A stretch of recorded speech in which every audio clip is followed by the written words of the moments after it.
Fabio Paz, qui est prix Nobel.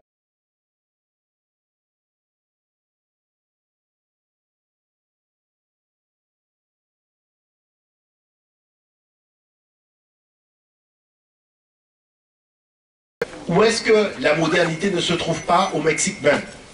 Et sa conclusion est la suivante, c'est de dire que en faisant son investigation, il s'est rendu compte que la modernité se trouve à l'intérieur même de la culture mexicaine.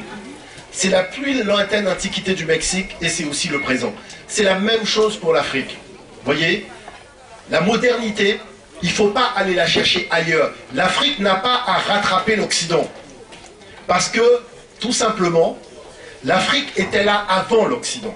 Vous voyez, l'Afrique doit chercher à redevenir l'Afrique. C'est-à-dire que quand nous parlons des concepts, quand nous parlons de nous, peu importe la thématique, que nous puissions prendre le génie africain comme modèle. Voilà, je dirais, la démarche que nous devons suivre. Et je terminerai en disant ceci.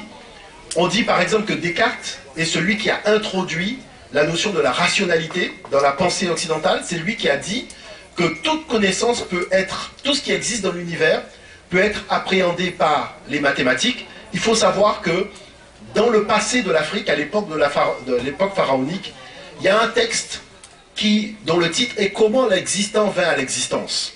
Vous voyez, ce texte « Comment l'existant vient à l'existence », c'est un texte qui va beaucoup plus loin que la pensée de Descartes. Vous voyez, et la rationalité dans la pensée africaine existait déjà dans l'Antiquité. Et la deuxième chose, c'est qu'en moins 1650, il y a un mathématicien africain du nom de Hamès qui a rédigé sur un document mathématique qu'on appelle aujourd'hui le papyrus de Rhin, un texte qui disait que voilà les secrets pour connaître tout ce qui existe dans la nature. C'est-à-dire que l'Afrique déjà disait au 2e millénaire, avant l'ère occidentale, que pour appréhender tout ce qui existe dans la nature, eh bien, les sciences mathématiques doivent être utilisées pour faire cet exercice. Donc nous n'avons pas à aller chercher ni auprès des Arabes, ni auprès des Chinois, ni auprès des Européens la modernité. La modernité a toujours été et restera dans le cœur de l'Afrique. Je vous remercie.